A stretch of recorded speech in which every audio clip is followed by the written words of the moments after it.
오늘 말씀은요. 두 군데의 말씀인데 지금 우리 창세기 1장 1 절만 합독하시고 시편은 성경 설교 중에 우리 함께 읽도록 하겠습니다. 창세기 1장 1 절만 함께 합독하시겠습니다. 너무 잘하는 말씀이죠. 함께 큰 소리를 읽습니다. 시작. 태초에 하나님이 천지를 한 번 더 하겠습니다. 시작. 태초에 하나님이 천지를 창조하시니라. 아멘. 제가 청년부 사역을 하고 있지 않습니까? 제가 조금 전까지만 해도 우리 청년들이 어떻게 예배를 드리나 보고 왔습니다. 아, 왜? 너무나 사랑스러운 친구들. 막 미워할래야 미워할 수 없는, 때로는 막 이렇게 속에서 욱 올라오다가도, 그러나 제 아들 같고 딸 같은 우리의 청년들, 너무 막 사랑스럽습니다. 찬양 연습하고 있는데요. 이들을 제가 한 명 한 명 좀 만나고 있는데 삶이 쉽지 않아요. 쉽지 않습니다. 오늘 말씀이 사실은 제가 지금 계속해서 주일 오후는 공과 공부, 우리 주일학교 공과 교재를 가지고 제가 설교를 하고 있거든요. 그래서 기독교 세계관에 대해서 지금 제가 설교를 하는데, 청년부에서도 설교를 했고 또 지금도 설교를 합니다. 하면서 이런 마음이 있습니다. 우리의 청년들, 물론 이제 저희도 같이 동시대를 살고 있지만 지금 시대를 살아가는 이들의 삶이 어떤가를 우리가 조금 더 잘 알면 좋겠다, 이런 마음이 사실은 좀 있고, 그래서 저도 사실은 제 아이들 보고 좀 혼내는 편이긴 한데, 그래서 우리 아이들이 계속 저보고 꼰대라고 얘기를 맨날 라떼 얘기한다고 하는데, 좀 그들을 조금 더 잘 이해하고 또 바르게 키워낼 수 있는 그런 시간이 됐으면 좋겠습니다. 아멘. 네. 오늘날 이 청년들의 삶, 또 우리 아이들의 삶, 또는 현대 이 성도들의 삶을 우리가 한 단어로 표현한다면 어떻게 표현할 수 있을까요? 질문입니다. 하지만 한번 생각해 보십시오. 오늘날 이 삶을 우리는 한 단어로 표현한다면 어떻게 이야기할 수 있을까요? 저는 이렇게 해석했습니다. 불안하다. 제가 공황장애이지 않습니까? 지금도 조금 힘든 부분이긴 하지만 불안했거든요. 선교사로 일 때도 불안했고 지금도 조금 불안합니다. 예. 열심히, 우리 아이들 같은 경우는 열심히 공부해도 취업은 사실 불확실하죠.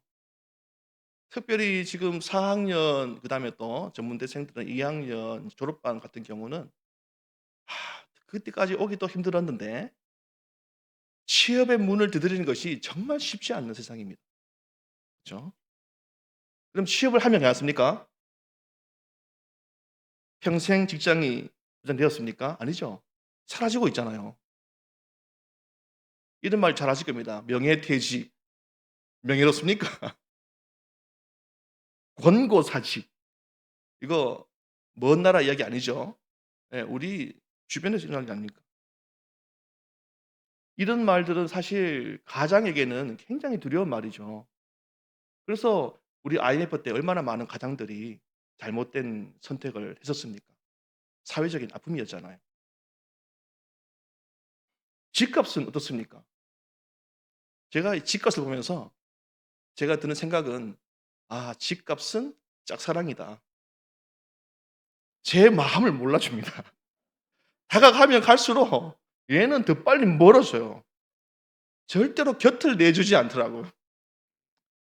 그래서 찬송가 가사처럼 '예수님이 계신 곳이 어디든 내 집이다.' 이렇게 위안 삼고 있습니다. 결혼과 출산이 자꾸 늦어지죠. 네. 요즘 청년들이요, 결혼과 이 출산에 대해서 결혼 자체를 사치라고 여기는 시대가 되었습니다. 여러분 아십니까? 일단 기반을 다지는 것이 급한 거예요. 일에 치이고 삶에 치이다 보니까 연애 세포가 죽어갑니다. 봄이 와도 새가 울지 않는 것처럼 꽃이 펴도 마음이 환하지 않아요. 그런 시대를 살고 있다니까요. 그래서 다들 늦지막하게 결혼을 하니까 첫째 애가 늦죠. 둘째 애는 더 늦어요. 둘째를 가지는 것이 어려운 시대입니다. 그러다 보니까 저출산, 고령화, 사회 문제가 굉장히 심각하게 되고 있고 그것이 교회 안에도 그대로 드러나고 있지 않습니까? 혹시 뭐 은퇴 이후의 삶은 행복하십니까? 저희 장인어르신은 장모님께서 73 세까지만 일을 하셨는데 73 세가 되셨는데도 자꾸 눈총을 주셔 가지고 다시 일하러 가셔 가지고 지금도 일을 하시는데 주여 저는 언제쯤 행복해질까? 아 안전할까 이 세상에? 쉽지 않은 세상이죠. 그런 이 세상을 바라보며 살아가는 세대가 우리 다음 세대 아이들입니다. 청년들이고. 현재를 살아가는 이 청년들, 아이들 또 우리 성도들 과거와는 정말 다른 구조 속에 살아가죠. 옛날에는 겪지 않았던 그런 불안적인 구조 속에서 지금 살아가고 있는 겁니다. 그래서 청년들 사이에서는 이런 말들이 있죠. "이렇게 살아서 뭐가 남지? 뭐 하지?" 뭐 이런 거죠. 낙심하고 허무감이 찾아오는 겁니다. 어차피 세상은 불공평해. 뭐 해도 안 되더라. 이런 거 있죠. 자포자기. 그때 어른들은 어떻게 이야기합니까? "야 이 정신머리 없는" 그죠? "정신 안 차려? 게을러 가지고 막 더 노력해야지." 야 우리 때는 어땠 줄 알아? 우리 때는 못 먹고 살았어. 지금은 다 있는데 뭘 그걸 못하냐. 그거 정신적 문제 아니야? 혹시 이런 말 하신 적 마음으로 생각해 보십시오. 예. 그렇다라는 겁니다. 그래서 이 기성세대에 대한 이 피해 의식 또 이런 것들 때문에 원망과 이런 것들이 있는 거죠. 그러다 보니까 부모 세대와 아이 세대의 관계에 단절이 생기고 회사 직장 내에서도 상사들이 살았던 그 세상과 지금이 다르니까 당연히 관계에 단절이 있는 것이죠. 나 하나 없어도 세상은 아무 문제가 없는 것 같죠. 예. 내 하나 죽어도 뭐 누가 하나 안아주겠습니까? 이런 생각들. 자기 존재를 부정당하는 시대. 그 시대가 지금 시대입니다. 그래서 이런 푸념들, 그건 단순한 푸념이 아닌 것이죠. 이것은 그 존재의 의미가 흔들릴 때 나타나는 신호다. 이렇게 봐야 되는 것입니다. 아침에 눈을 뜨는 것 자체가 부담스럽고 힘들고 '하루를 또 버텨야 한다.' 이런 생각을 하면 막막하고 삶이 무겁게 느껴지는 것. 그게 바로 출발점 자체가 무너진 삶의 모습이다라는 것이죠.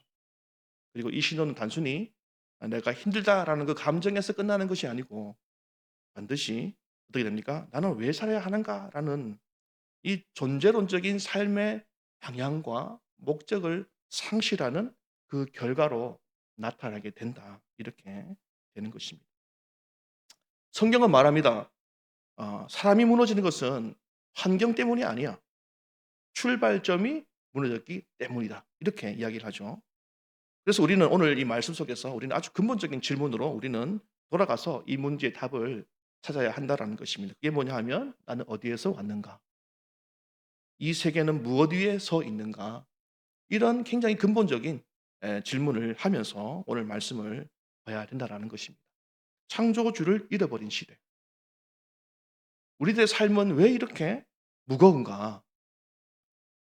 그에 대해서 창세기 1장 1장에 뭐라 되어 있습니까? 태초에 하나님 천지를 창조하시나. 태초에 하나님이 이렇게 말씀을 하고 있죠. 이 문장이 사라진 사회, 사라진 시대를 지금 살아가고 있기 때문에 우리의 삶이 무거운 거죠. 우리 청년들의 삶이, 아이들 삶이 무거운 겁니다. 이 말씀은 모든 세계관의 출발점이에요. 그리고 우리는 이 말씀이 사라진 시대를 살고 있다라는 것입니다. 유대인들에게 이 창세기 1장 1절의 말씀은 그냥 수많은 말씀 중에 한 구절 말씀이 아니에요. 이것은요. 이 말씀을 그들은 이 말씀을 먼저 적용했던 사람들이죠. 그들에게 있어서 이 말씀은 민족의 정체성입니다. 그들의 근간이죠. 그리고 그들의 전부가 된다라는 것입니다. 그래서 유대인들은요. 이 말씀을 마음속 깊이 새기고 있는 거예요. 왕이 없어도 그들에게 유일한 왕은 누구입니까? 하나님이죠. 땅이 없어도 그들에게 유일한 주인은 누구입니까? 하나님인 거예요. 성전이 없어도 그들에게 하나님은 언제나 함께 하시는 분이라는 사실에는 변함이 없다라는 것입니다. 국가나 제도나 권력 이전에 하나님과의 언약이 먼저였기 때문에 그런 것이죠. 우리는 유대인의 삶을 조금 살펴볼 필요가 있습니다. 여러 가지 들었겠지만 이스라엘은 어떻습니까? 주전 586년에 나라를 처음으로 잃죠. 신바벨론 제국이 완전하게 장악하면서 예루살렘을 함락시키고 성전을 파괴해 버렸습니다. 이것은 단순한 패전이 아니죠. 이것은 그들에게 국가의 붕괴가 되는 사건이고 신앙이 무너진 사건이고 그들의 정체성이 파괴되는 그런 사건이었습니다. 다윗 왕조가 붕괴되고 솔로몬 성전이 무너지는, 그러면서 그 당시에 지도층과 또 많은 유력한 사람들이 포로로 끌려갔잖아요. 그래서 이 사건은요, 구약 전체에서 굉장히 큰 충격적인 사건이다 이렇게 이야기를 할 수 있어요. 그 이후에도 그리스와 로마의 지배를 받게 되는 것이죠. 성전은 다시 세워졌지만 나라는 회복되지 않는 것이죠. 주후 70년에 로마에 의해서 어떻게 됩니까? 그 성전이 다시 한 번 더 완벽하게 파괴되는 것을 우리는 말씀을 통해서 알고 있죠. 그죠? 돌 위에 돌 하나 남기지 않고 다 무너질 것이다. 이 예언이 그대로 성취가 되었지 않습니까? 그때 60만에서 110만의 그 백성들이 죽었다고 하죠. 10만 이상의 사람들이 노예나 포로로 끌려갔다 이렇게 이야기를 합니다. 유대 민족은요. 땅과 왕과 성전도 없는 민족이 되어버린 것이죠. 그리고 주 135년에 대규모로 독립운동을 벌이게 됩니다. 그러나 그 결과 참패하죠. 그래서 그들은요. 완전하게 추방을 당하게 되고 그때부터 디아스포라의 삶을 살게 되는 거예요. 유대인들은요. 예루살렘의 출입을 엄격하게 금지당하게 되고 그 당시에 한 58만 명 이상의 유대인들이 학살을 당하게 됩니다.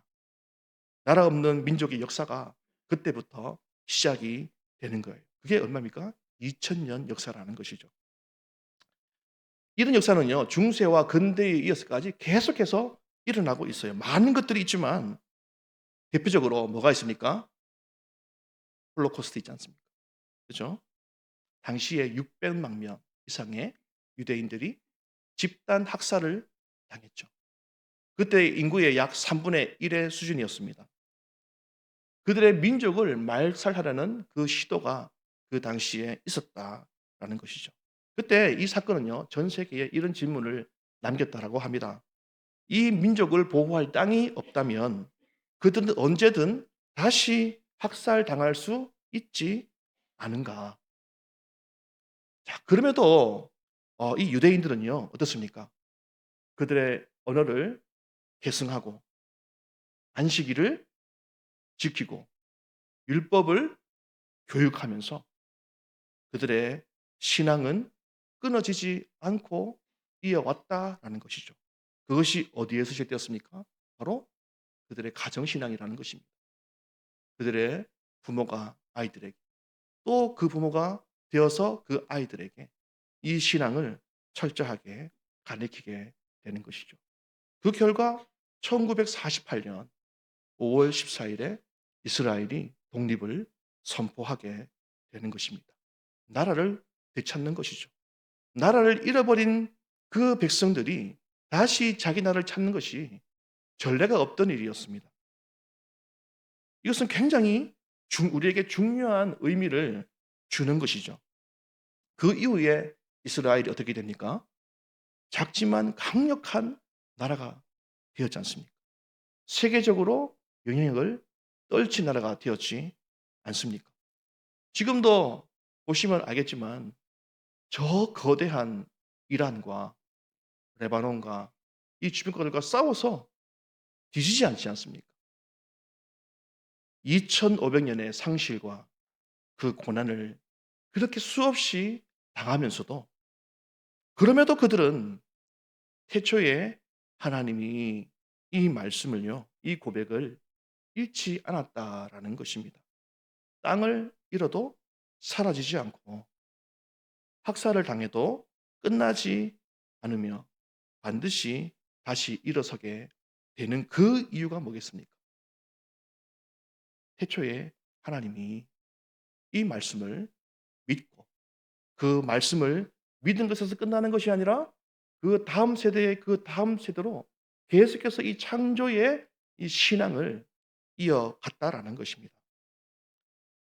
이 질문을요, 만약에 오늘 현대를 살아가는 우리들에게 적용하면 어떻게 될까요?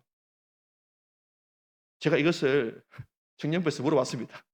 제가 이름은 공개할 수 없지만 만약에 네가 열심히 벌어놓은 그 통장을 보면 네가 마음이 아주 흐뭇할 텐데 어느 날 그 통장의 잔고가 0이 되었어.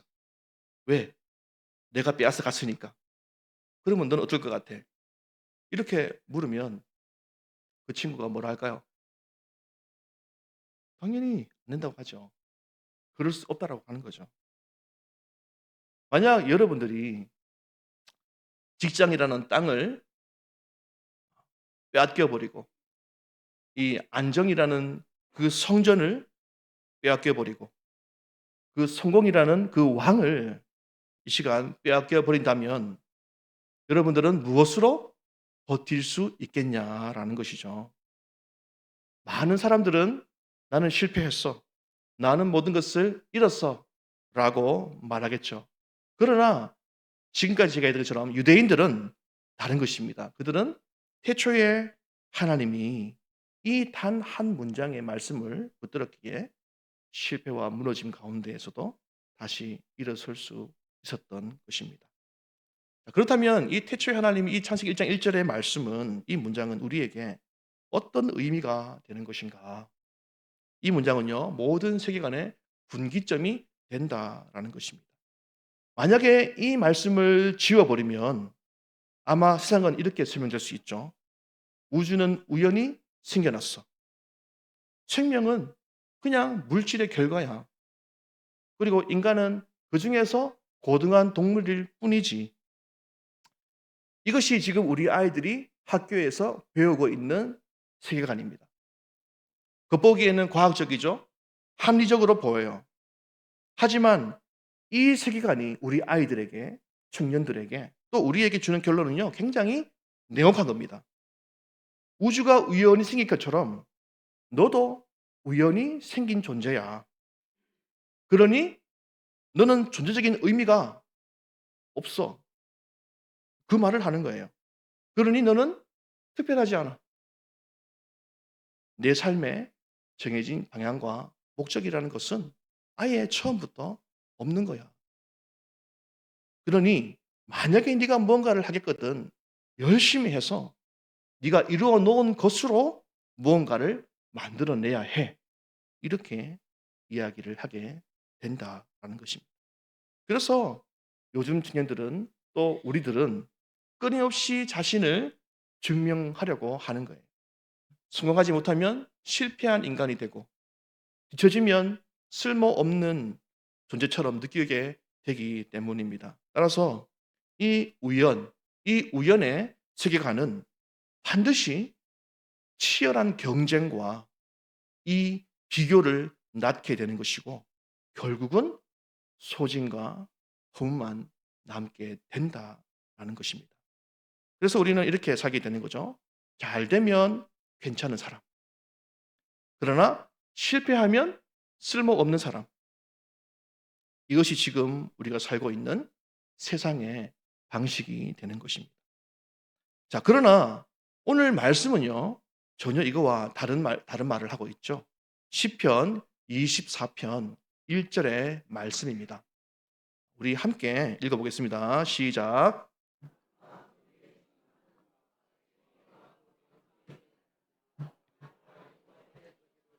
아멘.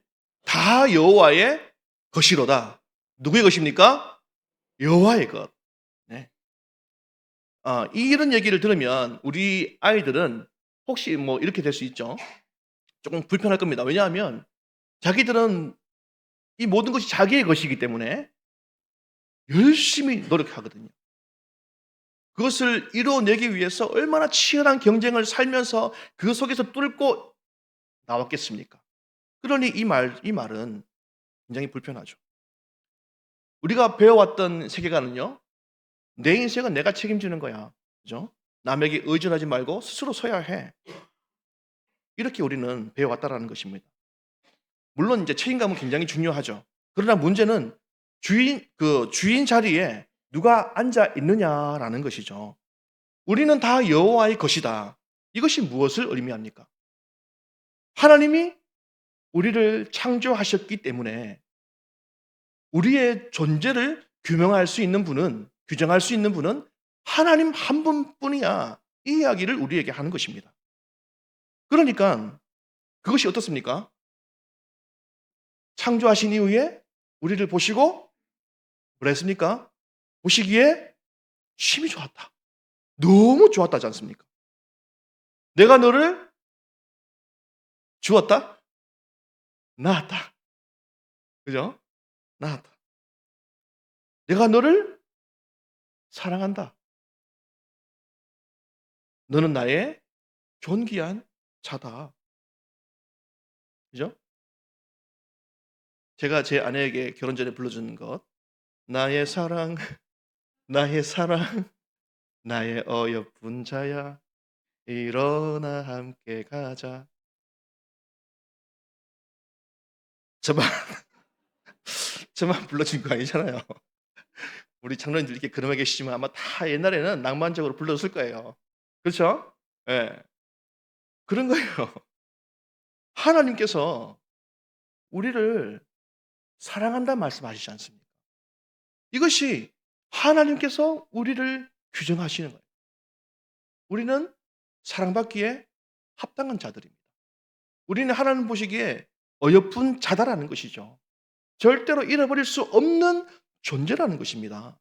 독생자를 버리면서까지도 사랑할 수밖에 없는 존재. 그가 누구입니까? 우리인 거예요. 이것을 청년들이 몰라요. 성경은 너는 주인이 아니야. 너는 맡겨진 존재야. 너는 내 것이야. 요 관점이 회복될 때 우리의 삶이 달라지게 되는 거예요. 그래서 실패해도 무너지지 않는 거죠. 속도가 느려도 인생이 틀린 게 아니에요. 남들과 비교하지 않아도 되는 거예요. 사촌이 땅을 사도 배가 아프지 않아요. 축 배가 아프신 분이 계신 것 같은데 축복해 줄 수 있는 거예요. 왜요? 하나님이 나를 땅이 있건 없건 실패했건 성공했건 내가 빨리 가든 느리게 가든 그거와 상관없이 누군가를 비교해서 나를 규정하는 것이 아니라 있는 그 자체로 존귀하게 여기기 때문에 그렇다라는 것입니다. 그래서요, 이 가치는 성취에서 오는 것이 아니고 창조에서 오는 것이죠.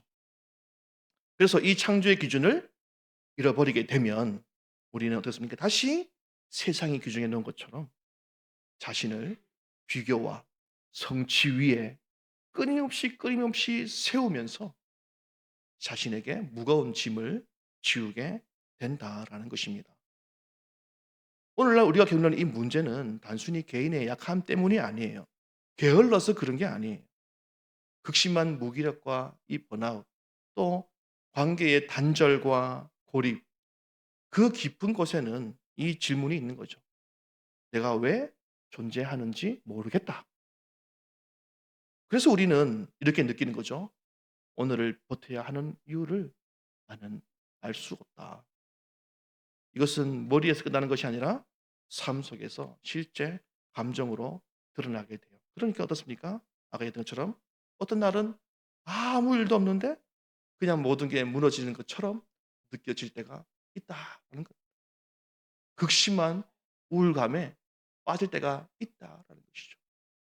굉장히 불안한 마음이 나를 감싸버리고 엄습해 올 때가 있다라는 것입니다. 그 이유는 단 한 개입니다. 내 삶을 붙들고 있는 그 기초, 그 뿌리가 흔들리고 있기 때문에 그런 것이죠. 성경은 전혀 다른 말을 하고 있지 않습니까? 인간은 하나님의 형상으로 창조된 존재다. 이 세상에는 창조주의 질서가 있다. 우리의 삶에는 하나님이 주신 방향과 목적이 있다. 세상은 우리를 성취로 평가하지만 성경은 우리를 창조 안에서 새롭게 해석해 내는 것입니다. 그럼에도 우리는 어떻습니까? 여전히 세상의 기준을 따라서 나의 가치를 판단하면서 살아가고 있다라는 거예요. 잘 되면 괜찮은 사람이라고 여기면서 교만해지고, 실패하면 쓸모없는 사람이라고 여기면서 나를 실패자 같이 몰아가는 이런 왜곡된 기준 속에서 스스로를 무너뜨리고 있다라는 겁니다. 이것이 바로 우리가 살아가고 있는 이 세상의 방식, 이 세상이 규정해 놓은 틀, 그 속에서 우리를 가르치고 교육하고 우리를 얽아매고 있다라는 것입니다. 그 속에서 우리의 정체성이 형성되어 왔고 그렇게 살고 있고 그렇게 무너지고 있다라는 것이죠. 중요한 것은 우리의 아이들에게도 여전히 그 방식을 강요하고 있다라는 것입니다. 그래서 우리는 우리의 정체성이 하나님 말씀 위에 이 창조 이 신학 위에 반드시 잘 세워져야 한다라는 것입니다. 시편 24편 3절 4절 말씀입니다. 우리 한 목소리로 이 두 절인데요. 천천히 읽겠습니다. 시작. 여호와의 산에 오를 자가 누구며 그의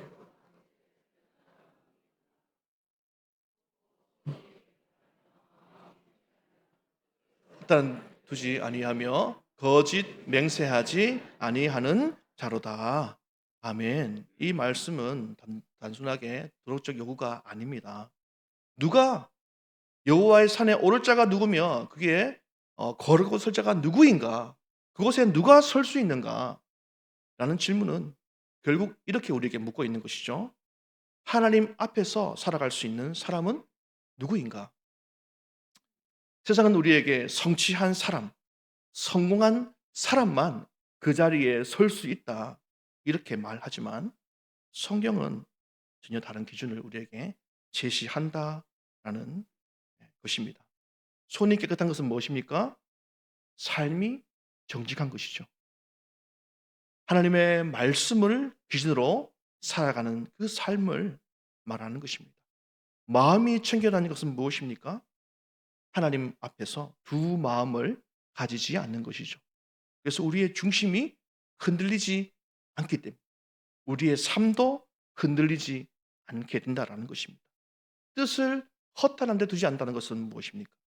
인생의 방향을 세상의 기준이 아니라 하나님께 두는 것. 그것을 지금 말하고 있는 것입니다. 다시 말하면 하나님 앞에 설 수 있는 사람은 누구인가? 그것은 성취한 사람, 성공한 사람이 아니라 분명한 말씀의 기준 위에 서서 하나님을 향한 분명한 방향과 목적이 바로 선 사람이다. 이렇게 우리는 정의할 수 있는 것입니다. 이 말씀을 현실을 모르는 이상주의가 절대로 아니죠. 오히려 기준이 무너진 시대에 다시 기준을 세우는 중요한 말씀이 되는 것입니다. 오늘날 우리의 아이들, 청년들은요, 이런 압박을 받고 살아갑니다. 다들 그렇게 사는데 뭐 어때? 이 정도 타협은 뭐 현실이지. 현실 살아가면서 이 정도 타협 안 한 사람 누가 있나? 에이, 직장 생활을 하는데 술 한잔 할 수 있지. 그게 뭐 흠이 되나? 그게 구원과 상관이 있나? 아유, 뭐 믿지 않는 뭐 예쁜 자매나 멋진 형제가 있으면 연애할 수 있지. 뭐 결혼만 안 하면 되지. 아닌 거죠. 성경은 명하고 분명하게 말하는 거예요. 너희는 기준 없이 떠다니는 존재가 아니다. 이 말을 우리에게 분명히 하는 것입니다. 창조주를 전제하는 삶은 우리의 삶을 쉽게 만들지는 않지만 그러나 우리의 삶을 분명하게 만드는 거죠. 무엇이 옳은지, 무엇이 그른지, 왜 정직해야 하는지, 무엇을 위해 오늘을 살고 내일을 살아야 하는지 이 모든 것에 대해서 우리로 분명한 기준을 세우게 한다라는 것입니다. 이게 한 가지 이제 질문이 남게 되는데 그래서 창조가 계시다는 이 사실이 왜 우리의 삶을 견디게 하는가? 그 이유는 창조주가 우리의 고통 밖에 계신 분이 아니라 그 안으로 들어오신 분이기 때문에 그렇습니다. 예수님이 이 땅에 오셔서 가난을 아셨죠. 불안을 아셨습니다. 관계의 상처를 아셨죠. 우리의 모든 것들을 치열하시고 공감하셨죠. 그리고 어떻게 했습니까? 십자가에서 가장 실패한 인생처럼 보이는 그 자리에 스스로 서신 것입니다. 이것이 무엇입니까? 이것이 바로 복음입니다. 예수님 단순히 우리의 고통을 이해하신 분이 아니라 그 고통의 자리에서 우리를 기다리고 계신 분인 거예요. 그래서 우리의 실패는 네, 끝을 내라고. 우리의 실패는 끝이 아닙니다. 이야기하려 했는데 끝을 내라고. 우리의 실패가 끝이 될 수 없는 것은 그 실패의 끝에 누가 계십니까? 예수님이 이미 계신 거예요. 그 자리는 하나님이 먼저 서 계신 자리인 것입니다. 그래서 우리의 가장 무너진 그 자리가 하나님을 가장 깊이 만나는 자리가 되는 것이고 태초에 하나님이 천조를 창조하시니라 이 모든 것이 다 여호와의 것이로다. 누가 그 자리에 설 수 있는가? 이 말씀 앞에 자신의 기준을 세우는 사람은 그 자리에서 다시 일어날 수 있게 된다라는 것입니다. 이 시대를 살아가는 것이 버거운 이유는 다시 말하지만 우리의 아이들이 청년들이 약해서 그런 게 아니에요. 그들의 이 뭐랄까요? 포시라워서라나요? 그런 게 아니에요. 나약해서 그런 게 아니에요. 이 우연, 이 우연의 세계관, 이 세계관을 어릴 때부터 학습받았기 때문에 그 속에서 그들의 현실 속에서 그것을 살아내고 있기 때문에 그 우연에 자신을 세우게 되면 어쩔 수 없이 이 삶을 견딜 수 없게 되는 것입니다. 창조주 없는 이 세계관, 이 세상은 우리에게 말을 해요. 스스로 의미를 만들어내. 스스로 기준이 돼. 증명해. 끊임없이 요구를 하죠. 그러나 성경은 태초에 하나님이 천지를 창조하시니라. 이 고백이 우리 어깨에 있는 짐을 내려놓게 만드는 것입니다. 어, 오늘 우리는 한 가지 결단해야 할 것이 있을 것입니다. 이것은 선택이 아니죠. 이것을 붙잡지 않으면 우리는 다시 무너지게 되기 때문에 이것은 반드시 붙잡아야 하는 것입니다. 그것이 무엇입니까? 나는 우연히 만들어진 존재가 아니야. 나는 하나님의 창조주, 그 창조 안에 목적 있게 만들어진 존귀한 존재야. 하나님이 나를 만드신 이후에 보시고, 안 보신 게 아니고, 보시고 심히 좋아하셨던 그 존재야. 일어나와 함께 가자라고 말씀하시는 존재야. 이 사실을 우리는 반드시 붙잡아야 된다라는 것입니다. 그러면 시험 가운데 있을 때에도, 내가 사람들 가운데에서 무시를 당할 때에도, 내 인생이 막막할 때에도 이 말씀 앞에서 무너진 우리의 마음과 믿음과 삶을 다시 세울 수 있게 되는 것입니다. 이 고백 위에 우리가 든든하게 서기를 소망하고, 특별히 우리의 아이들, 청년들, 다음 세대를 우리가 반드시 살려내야 되지 않겠습니까? 이 창조의 세계관, 성경적 세계관 위에 우리가 우리의 아이들을 세워내야 된다라는 것입니다. 그래서 성적이 좀 떨어졌다고 야, 옆집에 누구는 막 비교하지 마시고 사랑해 주시고, 혹시 결혼이 늦어지는 자녀가 있다면 그의 인생을 책임지시는 분이 하나님을 믿고 더 기다려 주시고, 더 사랑해 주시고, 더 좋은 반찬으로 먹여 주시고, 축복해 주시고, 우리의 아이들을 그냥 나약한 존재로 그냥 생각하지 마시고, 천떡꾸러기로 생각하지 마시고, 치열한 삶을 살고 있는 존재라는 사실을 기억하시면서 우리가 그들 밑에서 떠받들어 줄 수 있는 믿음의 부모가 되면 좋겠고, 우리 아이들을 그렇게 말씀 위에 든든히 세워갈 수 있기를 간절히 소망합니다. 그렇게 될 때에 우리 아이들이 마침내 자기의 시대를 믿음으로 감당할 수 있는 멋진 믿음의 세대가 될 줄 믿습니다. 아멘.